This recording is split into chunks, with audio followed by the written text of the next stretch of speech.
জীবনে না কখনো ভাবিনি এমন একটা দিন দেখব যাদেরকে এত নিজের আপন মনে করতাম তারাই নিজের পর হয়ে গেছে। আর সবাই বলেন আপু আপনার সময় কিভাবে কাটে? এই যে সময় কাটে ভিডিও কলে। আসসালামু আলাইকুম, সবাই কেমন আছেন? আশা করি সবাই অনেক বেশি ভালো আছেন। আল্লাহর রহমতে আমরা ভালো আছি। আর এই তো চলে আসলাম নতুন একটা ব্লগে। তো আজকে সারাদিনে রান্নাবাড়ি কি করলাম সেটাই একটু একটু করে আপনাদের সঙ্গে শেয়ার করব। অবশ্যই ভিডিওর প্রথম থেকে শেষ পর্যন্ত দেখতে থাকুন, আশা করি আপনাদের অনেক ভালো লাগবে। আর এই তো ছেলের আবদার ছিল চিরা ভাজা খাবে, তো চিরা ভাজতে চলে এসেছি। আর চিরা ভাজা অনেকদিন ধরে খাইনি, বিকালবেলা ভাবলাম যে চিরা ভাজা খাই। আর এই তো সকালবেলা রান্না বাড়ি করতেছিলাম। সকাল হওয়া মানে একটা মেয়ের সংসারে কত যে কাজ কাম থাকে, ছোট হোক বড় হোক, সংসারে কিন্তু অনেক কাজ থাকে। সেই সংসারে দুইজন থাকেন আর একজনা থাকেন, সেই সংসারে কিন্তু অনেক কাজ থাকে। অনেকে বলে আপনি তো বাসায় থাকেন, আপনার কি এমন কাজ আছে? বাসা বাড়ির মানুষের আবার কাজ থাকে, যারা গ্রামে থাকে বলে গ্রামে থাকে গ্রামের মানুষের অনেক কাজ, শহরের মানুষের কাজই নাই। শহরের মানুষের কাজ আছে কি না আছে বাবা, আপনাদেরকে কিভাবে দেখানো যাবে বলেন? সকাল হইলে কত কাজ থাকে, সংসারের খুঁটিনাটি কাজ করতে করতে দিনটা কিন্তু কম দিয়ে চলে যায়, বুঝতেই পারি না। আর এই তো সকাল হলো মানে আমার যুদ্ধ শুরু হলো।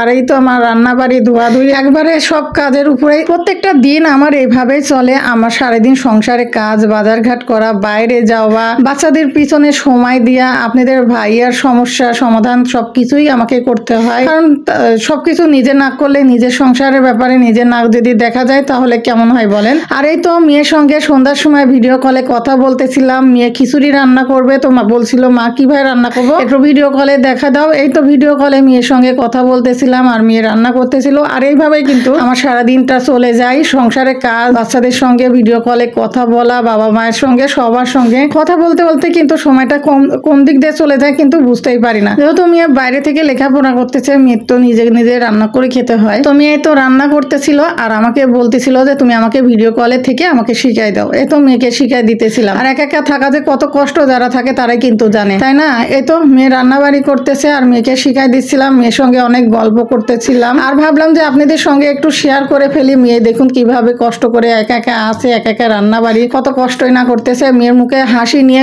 কথা বলতেছিল। আর এদিকে কিন্তু আমরা চিরা ভাজা খাবো বলে এত চিরা ভাজা মেখে চিরাটা ভেজে রাখছিলাম। এখন বিকাল বেলা মানে সন্ধ্যার সময় এখন চিরা ভাজাটা মেখে নিচ্ছি, পেঁয়াজ মরিচ দিয়ে সরিষার তেল দিয়ে মেখে খাবো। আর খুবই ভালো লাগে কিন্তু যখন ট্রেন জার্নি করি, ট্রেনের মধ্যে কিন্তু এগুলি মাখাগুলি বিক্রি হয়। আমার কাছে কিন্তু অনেক ভালো লাগে, আমি কিন্তু কিনে খাই। আর আমার মতো কে এরকম কিনে খান অবশ্যই জানাবেন তো। আর আজকে আমি এই যে কিভাবে মাখাইলাম সেটা আপনাদের সঙ্গে শেয়ার করলাম। আর এই তো ভিডিওতে কথা বলতে বলতে কিন্তু জিভাতে একবারে পানি এসে গেছিল। আর এখানে যদি শসা, গাজর আর টমেটো যদি হতো আর ধনিয়া পাতা হতো না, আরো সাত মিশালি মাখাটা আরো টেস্টি হতো। যাই হোক, এখন হাতের কাছে যেটাই ছিল সেটা দিয়ে কিন্তু মেখে নিয়েছি। তারপরেও খেতে চমৎকার হয়েছিল, খেতে দুর্দান্ত হয়েছিল। যারা খান, এগুলি পছন্দ করেন মাখাও, তারা অবশ্যই খেয়ে দেখবেন, ভালো লাগে। তো যাই হোক, এই তো আমি খেয়ে দেখলাম কেমন হয়েছে। তো খেয়ে দেখি, আর ভিডিওটা বেশি বড় করব না। আর আজকের ব্লগটি কেমন লেগেছে সেটা অবশ্যই সবাই কমেন্টে জানাবেন। যারা আমাদের সাথে সবসময় থাকেন অবশ্যই আমাদের পাশে থাকবেন এবং আমাদের ভিডিওটি কেমন লেগেছে সেটা কমেন্টের মাধ্যমে কিন্তু জানাবেন। আর এই তো মাখা দেখে কার কার জিভেতে পানি আসে সেটা অবশ্যই কমেন্ট করে জানাবেন। যাই হোক, মুড়ি মাখাটা